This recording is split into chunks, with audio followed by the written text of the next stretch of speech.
विषय खूप अनुभव आहे, पण आजचा अनुभव जास्त लक्षात राहील तू घेतलेली मुलाखत.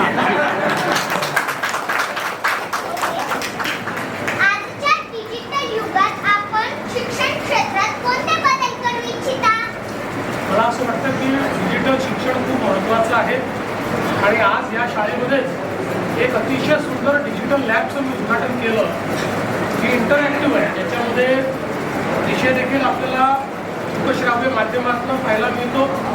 त्याच्यानंतर त्याच्यावर प्रश्न देखील आपल्याला विचारता येतात आणि त्याच्यावर आपल्याला परीक्षाही देता येतात. मला असं वाटतं की आता डिजिटल युगामध्ये डिजिटल शिक्षण हे अत्यंत महत्त्वाचं आहे.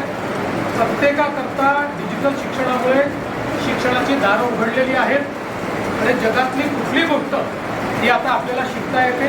त्यामुळे मला असं वाटतं की आपल्या शाळेतले आता जे डिजिटल लॅब आहे तुमच्यापैकी प्रत्येकाने या डिजिटल लॅबमध्ये जाऊन डिजिटल शिक्षण घ्यायचं आहे. कशी झाली? या प्रवासाची सुरुवात ही एक विद्यार्थी चळवळीतून झाली. अखिल भारतीय विद्यार्थी परिषदेमध्ये विद्यार्थ्यांचे प्रश्न सोडवून मी इथपर्यंत आलो. आपल्या सामाजिक कामात कोणती मोठी आव्हाने आली आणि त्यातून आपण कसे मार्ग काढले? कुठल्याही सामाजिक कामात आव्हानं असतातच. जेव्हा तुम्ही समाजाकरता काहीतरी करायचं असतं त्यावेळी प्रत्येक ठिकाणी जी व्यवस्था असते ती आपल्याला बदलावी लागते.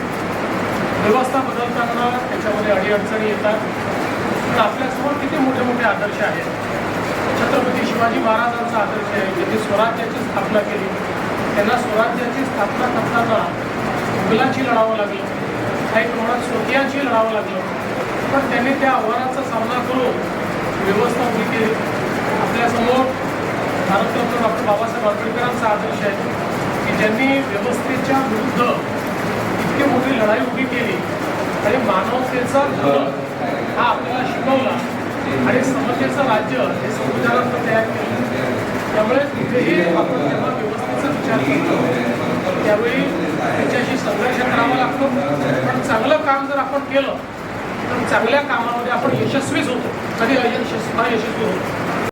नेतृत्व वक्तृत्व बहादर असलेले आपल्या महाराष्ट्र राज्याचे मुख्यमंत्री माननीय श्री देवेंद्रजी फडणवीस साहेब हे आपल्या शाळेत प्रवेशोत्सव या कार्यक्रमाअंतर्गत भेट देण्यासाठी आले आहेत. त्यांच्याशी आम्हाला हितगुज करण्याची संधी मिळणार हे आमचे महाभाग्यच म्हणावे लागेल. प्रथमतः साहेब तुमचे पहा स्टुडिओमध्ये मनपूर्वक स्वागत स्वागत स्वागत. चला आता आपण मुलाखतीकडे वळूया. सोपे प्रश्न विचारा. आपले नाव काय? माझं नाव देवेंद्र सविता गंगाधरराव फडणवीस. सर, आपल्या प्रवासाची सुरुवात कशी झाली? या प्रवासाची सुरुवात ही एक विद्यार्थी चळवळीतून झाली. अखिल भारतीय विद्यार्थी परिषदेमध्ये विद्यार्थ्यांचे प्रश्न सोडवत मी इथपर्यंत आलो.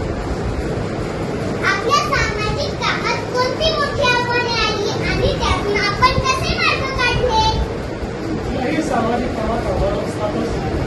जेव्हा तुम्ही समाजाकरता काहीतरी करायचं असतं त्यावेळी प्रत्येक ठिकाणी जी व्यवस्था असते ती आपल्याला बदलावी लागते. व्यवस्था बदलताना त्याच्यामध्ये अडीअडचणी येतात. पण आपल्यासमोर किती मोठे मोठे आदर्श आहेत. छत्रपती शिवाजी महाराजांचा आदर्श आहे. त्यांनी स्वराज्याची स्थापना केली. त्यांना स्वराज्याची स्थापना करताना मुघलांशी लढावं लागलं, काही प्रमाणात स्वकीयांशी लढावं लागलं, पण त्यांनी त्या आव्हानाचा सामना करून व्यवस्था उभी केली. आपल्यासमोर भारतरत्न डॉक्टर बाबासाहेब आंबेडकरांचा आदर्श आहे की त्यांनी व्यवस्थेच्या विरुद्ध इतकी मोठी लढाई उभी केली आणि मानवतेचा धर्म हा आपल्याला शिकवला आणि समतेचं राज्य हे संविधानात तयार केलं.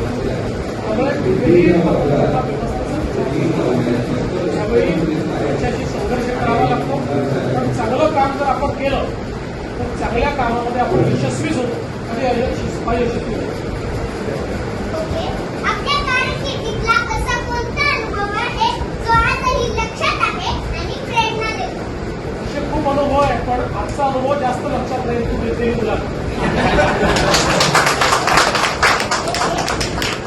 आजच्या डिजिटल युगात आपण शिक्षण क्षेत्रात कोणते बदल करू इच्छिता? मला असं वाटतं की डिजिटल शिक्षण अतिशय सुंदर डिजिटल लॅबचं मी उद्घाटन केलं. ही इंटरॅक्टिव्ह आहे. त्याच्यामध्ये विषय देखील आपल्याला श्राव्य माध्यमातून पाहायला मिळतो. त्याच्यानंतर त्याच्यावर प्रश्न देखील आपल्याला विचारता येतात आणि त्याच्यावर आपल्याला परीक्षाही घेता येतात. मला असं वाटतं की आता डिजिटल युगामध्ये डिजिटल शिक्षण हे अत्यंत महत्त्वाचं आहे. प्रत्येकाकरता डिजिटल शिक्षणामुळे शिक्षणाची दारं उघडलेली आहेत आणि जगातली कुठली गोष्ट ही आता आपल्याला शिकता येते. त्यामुळे मला असं वाटतं की आपल्या शाळेतले आता जे डिजिटल लॅब आहे त्यापैकी प्रत्येकाने या डिजिटल लॅबमध्ये जाऊन